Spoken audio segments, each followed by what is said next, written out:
May may,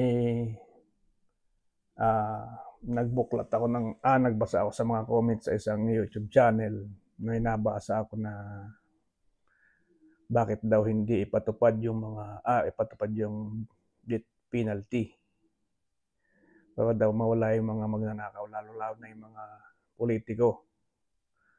Dati na meron yan, 'di ba, nung panahon ni Erap, may nabitay na nga diyan, sino yun? Yun ang gahasa, si Tigray, yun. Kaya lang tinanggal na, eh. Pero natawa ako dun sa comment. Kasi alam mo, kaya ako natawa. Sino ba ang gumagawa ng batas at sino nagnanakaw? Di ba? Ang gumagawa ng batas, mga senador, congressman, men. Kung ipapatupad nila yung death penalty, siyempre, ang mga bibitahin, yung mga kagaya ng magnanakaw, mga rapists, heinous crimes. Kung mapatupad yan, ang unang masasampulan dyan ay baka isa sa mga politician. Diba? Dahil sila yung matinding magnakaw sa kaban ng bayan. Lalo ngayon yung issue ito sa flood control. Diba? Kaya meron siguro mga politician na payag dyan, pero mas nakakarami yung mas ayaw. Kasi sila yung gagawa, sila din yung mabibitay. Ikaw ba gagawa ng batas para sa ikamamatay mo? Siyempre hindi. Kaya hindi sang-ayon ako diyan. Kaya lang hindi. Sa ibang bansa, yung kagaya ng alubay may mga death penalty na countries yun, kasi yung batas nila doon, mahigpit, talagang ipinapatupad nila yung batas na kung sinong may kasalanan, yun talagang dapat mabitay, mapapasahan. Sinasala talaga nila kung sino may kasalanan. Hindi yung basta malutas lang yung kaso, yun na. Di gaya sa Pilipinas, para lang ma-solve yung kaso at pasabihing nakuha nila yung suspect o sino man.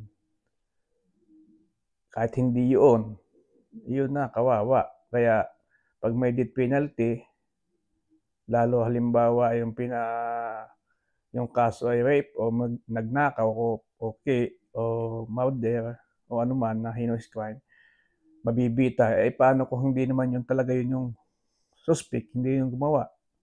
Dahil nga ang batas sa Pilipinas ay hindi ganun ka-strict, di ba? Oh, di ba, walang.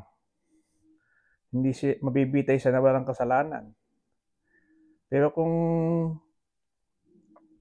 maganda ang batas, talagang yun ang may kasalanan at siya ang mabitay, di maganda sana. Kaso kaya nga may sang-ayon sa death penalty, meron ding hindi sang-ayon dahil nga sa batas ng Pilipinas.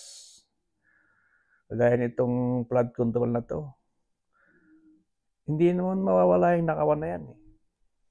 Pero kung may death penalty, nababawasan at hindi na kagaya ng mangurakot na lalo mga politician na milyon, bilyon ang ninanakaw. Ngayon, ayaw na silang pautangin ng South Korea. Ilan yun? Tinanggihan ng $28 billion dahil nga siguro nabalitaan ng Korea na nanakawin lang ng mga politician yan at saka hindi makakabayad. Ganun. Kawawa lang. At itong itong mga iniimbestigahan na ito, gaya ng mga sila Hernandez, Alcantara at Vizcaya, dapat ikulong na yan, eh. Ano pang testigo, ano pang ebidensya ang kailangan nila? Nandiyan na, eh. Nagsalita na sila, umamin na, eh. Ba't kailangan papadaanin sa ICC na imbestigahan sa Senado, sa Kongreso? Doon may ICC pa.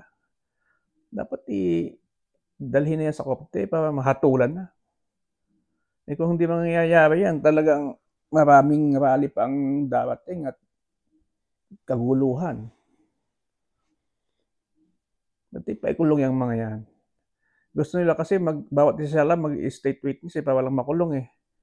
Eh kung ako kahit mag-state business ka pa, nagnakaw ka, isuli mo yung ninakaw mo, kulong ka pa din.